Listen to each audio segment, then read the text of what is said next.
we're going to go to the Big Ten for our second game in the Big Three. And it's because it's an elimination game for the college football playoff. We're talking about USC, 6.5-point favorites on the road in Lincoln. Both of these teams are all but on the brink of college football playoff elimination unless just something crazy unrealistic breaks out. Nebraska, USC comes into this game ranked in the AP poll, but Nebraska has not beaten a ranked team at the time of the game under Matt Rule. I know they have that win against Cincinnati, and Cincinnati is now ranked, but at the time of the game, they are 0-7 against teams ranked by the AP. I think I'm higher on USC than you and Garrett in general. I don't want to speak for Garrett since he's not here tonight, but I think on this show, I might be the highest on USC. I know I was kind of defending them, that their season wasn't completely over a couple weeks ago after they lost to Notre Dame. I like them in this spot, even on the road at night in a tough place to play like Lincoln, but I can't get over necessarily that little bit of a monkey on the back of Lincoln Riley crossing time zones and finding a way to win in a spot where he really has to.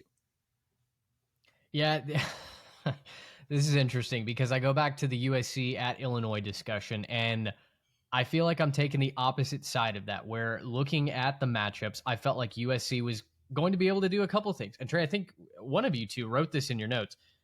Nebraska has not been able to protect the quarterback this season, right? Their offensive line has looked like a junior varsity team.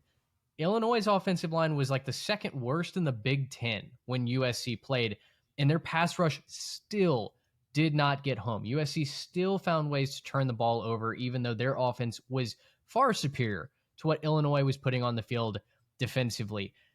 I hate this spot for Nebraska. I do not like the vibes around Nebraska right now. You couldn't figure out how to get it done against Minnesota, a very non-convincing win against Northwestern last weekend. I don't love what Nebraska has put on the field, and yet I'm going to take the points. Until USC can show me that they can, very similar to Utah, beat a good team, a somewhat complete team. I think Nebraska is a couple rungs down from what I've seen from Cincinnati, even though they did beat the Bearcats a long time ago in week 1. But until I can see a proof of concept game where Lincoln Riley can win on the road against a somewhat physical team, a team that has athletes that can burn you, that can make this an interesting game late in the second half, I'm going to lean with the points. And I don't think that Nebraska is a bad team. I think there are plenty of holes that the Trojans can exploit. But again, call this a vibes pick. I just kind of have a pit in my stomach. I've already been burned how many times this season already by trying to trust Lincoln Riley, trying to get him over the hump. Maybe third time's the charm, but I'm happy to be kind of on the sidelines as that happened. Officially, like, I would not touch this with any of my hard-earned American currency. This might be a gross game. It could be a blowout for USC. I think Nebraska kind of needs to muddy it up. They need to protect Dylan Raiola. They need to be able to throw the ball down the field, and Emmett Johnson has got to be able to establish himself early and often. Can USC be balanced enough to throw the ball, to run it as well with their thin running back group against this Nebraska team? I'll wait and see, but I'll take the points. Yeah, that running back thing that you mentioned is a big question mark for sure. I think I see this line at 6.5 with USC on the road. And it's another thing where I'm thinking, what does Vegas know? Because I thought this was going to be closer to a pick 'em, honestly. Before these lines came out, when I was kind of looking at the slate before the lines came out, I thought Nebraska might even be a slight favorite in this one at home at night. But USC being favored by 6.5 is really wanting me to lean into that. I think I'm going to take USC to cover that spread. You mentioned the pass rush, Mitch, just to put numbers behind it. USC, you're right, they didn't get home against Illinois, but they're 15th nationally in sacks per game. They're getting 3 sacks per game. And Nebraska is 128th in the country in sacks allowed. They have not protected Dylan Raiola. They have not given him time, nor have they opened up consistent holes in the run game. 5 of their games so far have been sub 4 yards per carry in their running game. So what worries me about Nebraska is they get one-dimensional, and that's where USC can get you. If they can make you one-dimensional, that's how they beat Michigan. They shut down the Michigan run game. They made Bryce Underwood really uncomfortable. They're not the best defense in the world, but they have plenty of athletes on the field. And if they can make you one-dimensional, game can get away from you in a hurry, just like it did with Michigan. Well, and I think we've talked about this with Jackson Arnold at Auburn too. Now maybe the backup quarterback at Auburn. Raiola just holds on to the ball for too dang long, man. I mean, he's got one of the worst offensive lines in America in front of him, and he still wants to count to 5 Mississippi before throwing downfield. And I know part of that has to do with his wide receivers and in the pass defense, but at the same time, like, you are a 5-star playmaker who can run. You've got some ability to run with your legs, but his inability to, I think, feel the pocket presence and feel those edge rushers coming from his blind side has hurt Nebraska a number of times. So I don't love the pick that but honestly, it's principle at this point, and I refuse to be burned again by Lincoln Riley. Me and the brisket, man. We've just been cooked for far too long under Riley's tenure, and I'm not having it today.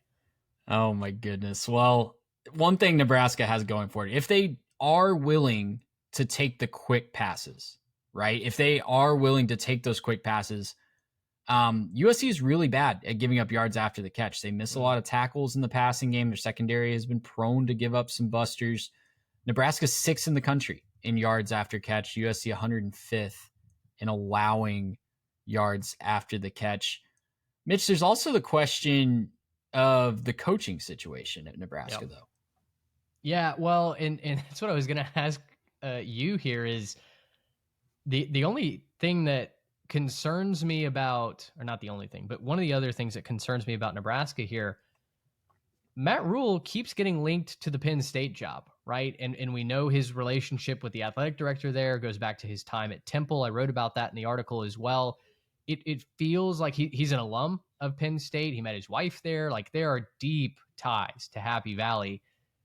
And while he has not looked impressive since James Franklin was fired and all of those rumors have started to swirl, it does feel like a lot more of the momentum maybe swinging towards Rule getting to take that job anyway. It's almost like Penn State maybe doesn't really care what happens at Nebraska the rest of the way. They know who their guy is. They want to bring back the hometown hero. They want to build their new vision, the new direction of their program under that. So do you think that's something that maybe weighs on Matt Rule? Is it hard to lock in for a big time game at home when you may have your next job just a couple of weeks away?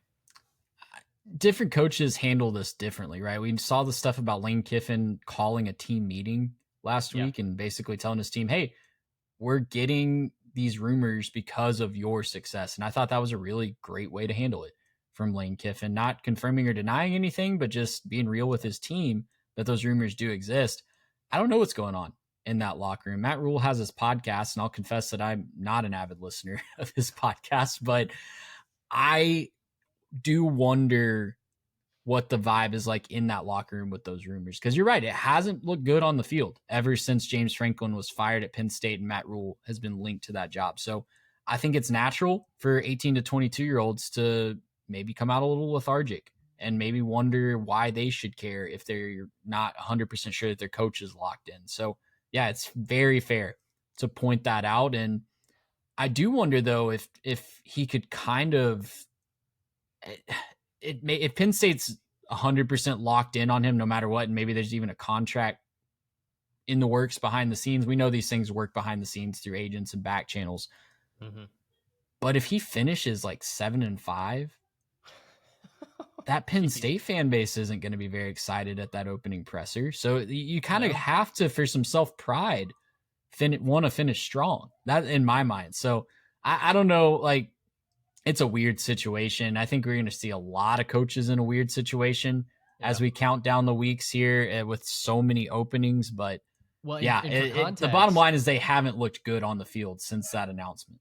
No, they have not. And for context, to finish 7-5, they're 6-2 right now, Trey. So that would take a 1-3 finish. Which Nebraska's never struggled down the stretch after they've gotten 5 or 6 wins, right? To say Nebraska fans have never had to weather a lean November ever in their team's history. Certainly not recently.